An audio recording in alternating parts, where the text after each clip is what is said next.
മാലിന്യമുക്ത കേരളം എന്ന ലക്ഷ്യത്തോടെ സംസ്ഥാന സർക്കാർ നടപ്പിലാക്കുന്ന സ്നേഹാരാമം പദ്ധതിയുടെ ഭാഗമായി തേവര സേക്രഡ് ഹാർട്ട് കോളേജിലെ NSS യൂണിറ്റ് മരട് നഗരസഭയിലെ 6 ഇടങ്ങൾ മാലിന്യം നീക്കി മനോഹരമാക്കി.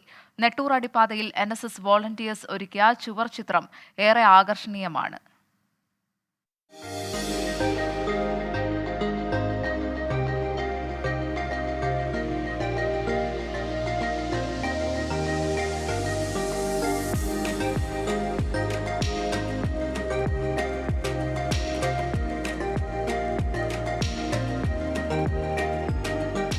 Thevara sacred heart college NSS യൂണിറ്റിലെ 65 അംഗങ്ങളുടെ അധ്വാനമാണ് ഈ അടിപ്പാതയെ മനോഹരമാക്കുന്നത്.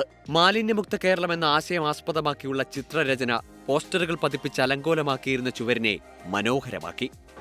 സംസ്ഥാന സർക്കാരിന്റെ മാലിന്യമുക്ത യുവകേരളം എന്ന പദ്ധതിയുടെ ഭാഗമായുള്ള സ്നേഹാരാമത്തിന്റെ പദ്ധതിയാണ് ഇവിടെ നടന്നുകൊണ്ടിരിക്കുന്നത്. നമ്മൾ അതിൻ്റെ ഭാഗമായിട്ട് വോൾ പെയിന്റിംഗ് ചെയ്യുകയാണ്. ഇതുകൂടാതെ ഒട്ടനവധി പ്രവർത്തനങ്ങൾ നമ്മൾ കഴിഞ്ഞ ദിവസങ്ങളിൽ ചെയ്യുകയുണ്ടായി. ഈ 7 ദിവസവും നമ്മൾ പല സ്ഥലത്ത് വൃത്തിയാക്കാൻ പോവുകയും പല സ്ഥലത്ത് പെയിന്റ് അടിക്കാൻ പോവുകയും ചെയ്തിട്ടുണ്ട്. ഇതിനു മുമ്പ് നമ്മളൊരു പബ്ലിക് ടോയ്ലറ്റിന്റെ വോളാണ് പെയിന്റ് അടിക്കാൻ പോയത്. ഇതിപ്പോൾ നമുക്ക് ഇന്ന് കിട്ടിയ പ്രൊജക്റ്റ് ആയിരുന്നു ഇത് പെയിന്റ് അടിക്കുക എന്നുള്ളത്. വളരെ നല്ല എക്സ്പീരിയൻസ് ആയിരുന്നു. ഡിസംബർ 22-നാണ് SH കോളേജിൽ NSS ക്യാമ്പ് തുടങ്ങിയത്. ഇതിന്റെ ഭാഗമായാണ് സ്നേഹാരാമം പദ്ധതി നടപ്പാക്കിയത്. NSS ക്യാമ്പിന്റെ തീം എന്ന് പറയുന്നത് മാലിന്യ വിമുക്ത നല്ല നാളേക്കായി യുവകേരളം എന്നുള്ളതാണ്.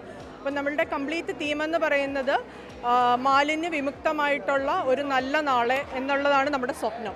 ആ സ്വപ്നത്തിൻ്റെ ഭാഗമായിട്ടാണ് നമ്മളുടെ സേക്രഡ് ഹാർട്ട് കോളേജിലെ NSS യൂണിറ്റ് എല്ലാ വോളണ്ടിയേഴ്സും ചേർന്ന് പ്രവർത്തിക്കുകയാണ്. ഇതൊരു തുടക്കം മാത്രമെന്ന് NSS വോളണ്ടിയേഴ്സ് പറയുന്നു. മാലിന്യമുക്ത നവകേരളത്തിനായി ഇനിയും രംഗത്തിറങ്ങുമെന്ന് കുട്ടികളുടെ ഉറപ്പ്. 24 കൊച്ചി.